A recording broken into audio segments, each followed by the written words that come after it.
देखिए ये बात तो होनी भी नहीं चाहिए थी, बिकॉज़ ये बात बहुत देर से चल रही है। पहले मेरे पंजाब में 60 दिन के करीब रेलवे लाइंस बंद रहीं, इंडस्ट्री बंद रहीं। आज भी 123 जगह में हमारे पंजाब में किसान बैठे हैं, पेट्रोल पंप्स पे, टोल प्लाजाज पे, किसी मल्टीप्लेक्सेस में, सब कुछ उनको चलने नहीं दे रहे। और आज भी एक ग्रुप बैठा है जंडियाला गुरु में ऑन द रेलवे लाइन, वो अमृतसर की लाइन नहीं चल रही हो, वाया तरन तारण जा रही हैं ट्रेन्स। सो ये बातें तो यहाँ हो रही हैं, वी आर टॉलरेटिंग इट, हमारा नुकसान हो रहा है ज़रूर, बट इसका इंडिकेशन होना चाहिए था दिल्ली को कि ये जो किसान अब आ गए, they are not going to आराम से नहीं उठेंगे, उनसे आप बातचीत करके उनका कोई हल निकालो। एंड वो आई थिंक उन्होंने इतनी जो मीटिंग्स की हैं, 12 मीटिंग्स हो गई, इस बात को पहले ही ख़त्म करना चाहिए था। आपको लगता है कहीं बाहर का भी इसमें हाथ, आपने जैसे मेंशन किया? हो सकता है क्योंकि जो हमारा साथ वाला मुल्क है तो हम छेड़छाड़ करता ही रहता है। अब देखो, जिस दिन मैं होम मिनिस्टर को मिलने गया था, आज से 2 महीने पहले ये किसान मूवमेंट शुरू हो गई थी। लोगों ने कहा ओ अमरिंदर सिंह जा रहा है उधर, किसान उनको मिलने जा रहा है कि ये किसान मूवमेंट के, किसान की कोई बात ही नहीं थी उस दिन बात हमारी हुई थी यही कि अक्टूबर से किसान मूवमेंट पंजाब में शुरू हुई और अक्टूबर से हमारी जो इनफ्लो ऑफ ड्रोन्स हैं वो बढ़ने लग गए, और उसमें हथियार जो आ रहे हैं, वो जो सब कुछ वो फेंका गया उधर से पाकिस्तान से, उसका कोई कारण होगा। व्हाट इज़ दैट कारण? जब आप हथियार भेजते हो, हेरोइन भेजते हो, फॉल्स करेंसी भेजते हो, कोई कारण ही है। तो यही मैं डिस्कस करने जा रहा था कि इस बातों को हमें देखना पड़ेगा कि क्या कारण है, what is Pakistan interest. Pakistan always उनके स्लीपर सेल्स हैं नॉर्थ में, आईबी को, हमारी इंटेलिजेंस को, सबको मालूम है कि यहाँ चल रहे हैं, और ये हथियार जो भेजे गए हैं उनके लिए भेजे गए हैं। And that is something that we must, ये बात हमें देखनी चाहिए थी। एंड दैट इज़ वाई मैं होम मिनिस्टर को जाके उनको कहा कि ये हमें रखनी पड़ेगी। देखिए इम्पोर्टेंट है, आज पाकिस्तान और चाइना आर गोइंग टू कलूजन होगी उनकी, किसी भी लड़ाई में वो कलूट करेंगे, क्योंकि चाइनीज़ इकनॉमिक इंटरेस्ट बहुत ज़्यादा बढ़ गया पाकिस्तान के अंदर, और उन्होंने ग्वादर पोर्ट उनको दे दिया। अगर बाई चांस इंडियन नेवी और हमारे एलाइज जो होंगे, हमने कराची और ग्वादर वगैरह को ब्लॉकेड कर दिया, तो अब क्या बना रहे हैं वो, अंडर द काराकोरम रेंज एक रेलवे लाइन ले आ रहे हैं which will link up with the Karakoram highway and go so they can keep one root open. तो ये सारी बातें तो लॉन्ग टर्म उनकी, इतनी लॉन्ग टर्म नहीं जितनी लोग सोचते हैं, because they are today, China ने आर्मामेंट्स बहुत बढ़ा ली अपनी बिल्डअप। वो तो ऐसी बात कर रहे हैं कि अगले 10 साल में हम अमेरिका से ज़्यादा आगे निकल जाएंगे। तो जब ये दोनों मुल्क इकट्ठे हो जाएंगे, this is a worry for India, और हमारे लिए तो बहुत ज़रूरी बात है कि पंजाब को स्टेबल रखो। We are a border state, and हमारे 20% पंजाबी आज हिंदुस्तान की फ़ौज और डिफेंस सर्विसेज के हिस्से हैं। सो हमने ये शांति लानी है। We have to bring the agriculture, ये जो इशू है इसको हमें ख़त्म करना पड़ेगा जितनी जल्दी हो सकता है, और ताकि हमारे ट्रूप्स का मोराल भी हाई रहे। नहीं, कांग्रेस का नहीं, उनका मेरे पे लगाया, अमरिंदर सिंह ने किया है। अगर अमरिंदर सिंह ने हरियाणा में भी करवा दिया तो फिर निकलो भैया हरियाणा से, हम वापस दे दो, हम वाला हरियाणा ही संभाल लेंगे उसको।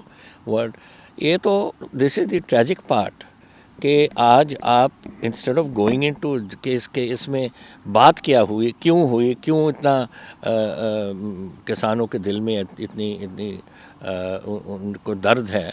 अब देखिए, पंजाब चलो आगे लगाया हुआ है, उसमें कोई डाउट नहीं, हमारे लोग बहुत गए हुए हैं यहाँ से।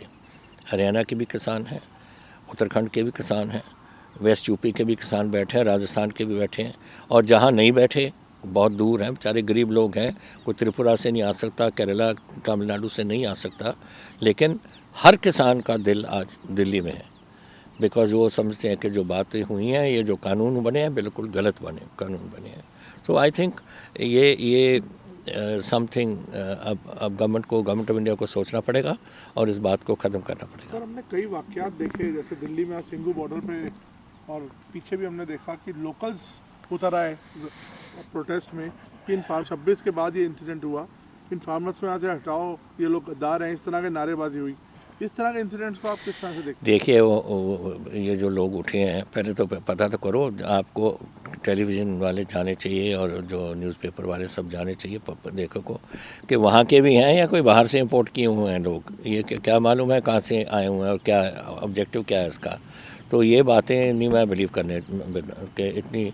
देखिए वो जो किसान है हरियाणा के भी, वो वही किसान है, वही प्रॉब्लम है, वही कानून है, उनको क्या तकलीफ़ हो रही है। आई डोंट थिंक के लोकल कोई ऐसा उठा है। ये तो मेरा ख्याल इंपोर्ट किए हुए हैं लोग हैं, इन्होंने अपना कोई इशू बनाने के लिए। सर तो और इसमें मैं कह रहा हूँ आज जो रिपोर्टिंग हो रही है इसको दिखाई जा रही है कि लोकल उठ रहे हैं। पहले इन्वेस्टिगेट तो कर लो भाई। आप किसी को चोर कह देते हो without investigating. What is this sort of business. ये गवर्नमेंट को नहीं करनी चाहिए थी ये बातें। Government of India must investigate कि क्यों हुआ, क्या हो रहा है, कैसे हो रहा है। ऐसे ही नहीं कि टेलीविज़न उठा के बातें करते रहें। सर खालिस्तानी एलिमेंट्स की होने की बात करते हैं लोग, उसको आप कैसे देखते हैं सर? देखिए कभी किसी को खालिस्तानी बना देते हैं, कभी माओइस्ट बना देते हैं, कभी नक्सल बना देते हैं। ये तो कहने की बातें हैं विच इज़ वेरी अनफॉर्चुनेट। एक किसान है हमारे देखो मेरे अबाउट रफली 75% मेरे किसान पंजाब के, उनको 5 एकड़ से कम उनकी ज़मीन है। ये जो बैठे हैं बॉर्डर्स पे, ये अपने लिए नहीं बैठे। उनको देखो सब सफ़ेद दाढ़ी वाले हैं सब। ये बेचारे ये उनको मालूम है कि हम तो 1 साल 2 साल 3 साल की हमारी है, हमने तो चले जाना है। वो बैठे क्यों हैं? अपने बच्चों के लिए, अपनी फ्यूचर जनरेशन्स के लिए बैठे हैं कि अगर हमारी कोई ख़रीद आधे रेट पे हो जाएगी। अब मैं बताता हूँ आपको, जिस दिन ये बहस चल रही थी हमारी पंजाब असम्बली में, एक एमएलए ने होशियारपुर के एमएलए उठ के कहा कि आज सुबह मंडी में मक्की की 1800 रुपये क्विंटल हमारी एमएसपी है, लेकिन उस दिन होशियारपुर की मंडी में 600 रुपये पे बिकी थी। ना अगर ये होने लग जाए गेहूं और चावल के लिए और आधा उनको इनकम हो जाए तो फिर वो कैसे गुजारा करेंगे अपना, जिसका आधा एकड़ है या 1 एकड़ है 2 एकड़ है। ये बातें हैं जो उनको चुभ रही हैं कि हमारे बच्चों ग्रैंड पड़पोतों को क्या होगा। सर अब आपको आगे का एक्शन क्या दिखता है? किसानों को आपका क्या सजेशन है? मेरा तो सजेशन दोनों को है। किसानों को, किसान जाके अपने गवर्नमेंट उनको अगर बुलाएगी आप जाओ और अपनी बात को ख़त्म करो, ये लंबा नहीं चल सकना। और गवर्नमेंट को मेरी रिक्वेस्ट है कि आप मीटिंग रखवाओ और किसानों को बिठा के इसको अब एक प्यार से बात करो, एक दूसरे को दुश्मन समझ के मत बात करो। तो लेकिन सर मीटिंग्स तो कई हो गई, आपने देखा स्टेलमेट है इसमें। तो ये स्टेटमेंट क्यों करें? अगर मुझे बिठाते ना और मुझे चेयरमैन बनाते, एक दिन में ख़त्म कर देता है ये बात को। जब व्हेन आई कांट अंडरस्टैंड लंबा किस वास्ते आप लेकर जा रहे हो उसमें। This is not a thing to prolong. जितना प्रोलॉन्ग होगा, मैं तो 52 ईयर्स हो गए मुझे पॉलिटिक्स में, मैंने बहुत कुछ देखा है पंजाब में। आपको जब मालूम है जब ये टेररिस्ट पीरियड हुआ था कितनी हमारी लोग मरे यार, 36,000 मरे इधर पंजाब में, खून इस पंजाब में चला था। और ये सब ज़माना मैंने देखा है। जितना आप डिले करोगे इतना मुश्किल होगा आपको। अभी मन बनाओ, गवर्नमेंट भी बनाए मन, किसान भी बनाओ, बैठो और ख़त्म करो।